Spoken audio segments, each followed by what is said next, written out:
Bung Iqbal, Bung Jumur Hidayat, bersama Ibu Eli Rosita Selaban. Yang pertama, Gerakan Buruh Indonesia mendukung penuh Presiden Prabowo Subianto, dan kami menegaskan kami bukan berada di belakang Presiden, kami berada di belakang Presiden, dan yang pasti kami mendukung demonstrasi yang damai. Tetapi kami tegaskan, kami menentang perusuh-perusuh yang mencoba mengganggu stabilitas politik dan ekonomi di Indonesia. Karena itu, Presiden berjanji ruang demokrasi tetap terjaga, dan beliau berjanji yang pertama, RUU perampasan aset segera dibahas, dan juga RUU ketenagakerjaan yang diminta oleh buruh, beliau minta kepada Ketua DPR untuk langsung segera dibahas oleh partai-partai dan setuju untuk segera dibahas. Yang berikutnya akan disampaikan oleh Bung Iqbal atau Bung Jumur. Silakan. Cukup lah. Bang Jumur. Ayo, Bung Iqbal. Ya, makasih kawan-kawan media cetak, media online, dan media elektronik. Pada kesempatan pertemuan dengan Presiden Prabowo Subianto, ada beberapa hal yang tadi telah disampaikan oleh Bung Andi Gani, saya akan menambahkan. Pertama, kami mengusulkan dan berpendapat demonstrasi tetap harus diberi ruang.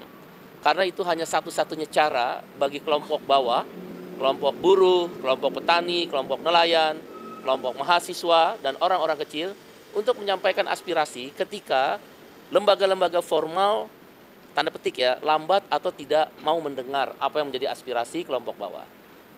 Tentu demonstrasi ini harus konstruktif, konstitusional, anti kekerasan, dan tidak boleh anarkis.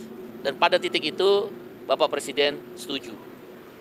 Yang kedua, yang perlu diperhatikan oleh anggota DPR RI adalah kebiasaan flexing dan hedon.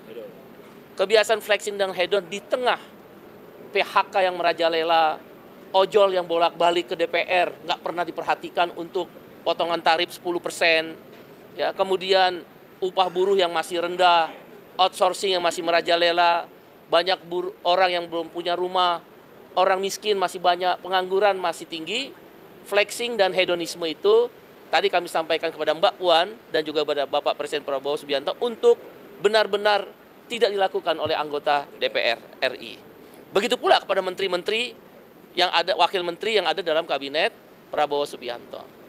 Yang ketiga, kami membawa 6 isu utama yang sebagaimana kawan-kawan media sudah mendengar dalam aksi buruh di tanggal 28 Agustus.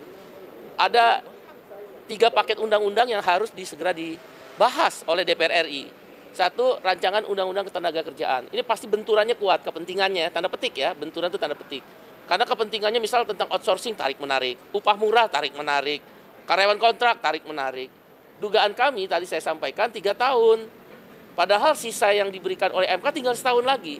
Setahun ini tanda petik DPR malas, tidak membahas padahal sudah ada panjangnya.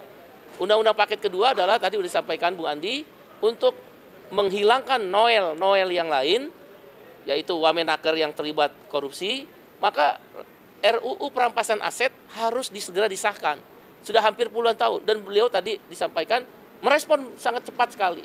Bantu saya, karena saya nggak bisa sendiri sebagai presiden. Harus ada DPR, partai politik.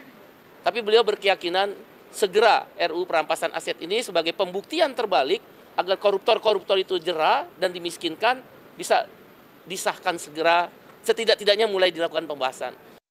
Undang yang ketiga adalah kami usulkan pemilu yang bersih. Jadi korupsi itu harus dimulai dari pemilu yang bersih. Kebanyakan korupsi terjadi di pejabat negara, baik legislatif, yudikatif, maupun eksekutif. Terutama di legislatif dan eksekutif. Oleh karena itu pemilu yang bersih adalah jalan yang terbaik yang kami namakan redesign terhadap sistem pemilu. Itu 3 paket undang-undang. Nah yang harus cepat, 1, potongan tarif ojol 10% segera dibahas. 2, PHK harus segera dicegah dengan membentuk Satgas PHK. 3, outsourcing harus dihapus sesuai keputusan MK cabut PP nomor 35 tahun 2021. Karena keputusan MK-nya udah keluar, nomor 168 tahun 2024. Dan yang keempat, reformasi agraria, reformasi pajak, yaitu pajak THR, pajak. Kita udah tahu kita THR habis ongkos, masih dipajakin. Pesangon kita kan nggak punya duit, dipajakin. Tabungan kita di jam sostek JHT dipajakin. Nah, kami mengusulkan pajak-pajak THR, pajak pesangon, pajak JHT dihapus. Dan PTKP pendapatan tidak kena pajak dinaikkan dari 4,5 juta rupiah per bulan menjadi 7,5 juta rupiah per bulan. Tapi sekali lagi ada yang bisa cepat, ada yang tidak bisa cepat berproses, terutama rancangan undang-undang. prinsipnya Pak Prabowo termasuk dari pemuka agama, kawan-kawan mahasiswa, pemuda, organisasi kepemudaan, dan juga beberapa kelompok lain yang diundang, merespon baik. Bahkan suasana sangat cair dari setengah 5 sore sampai jam hari ini. Sampai jam sekarang. Terima kasih semuanya. Terima kasih.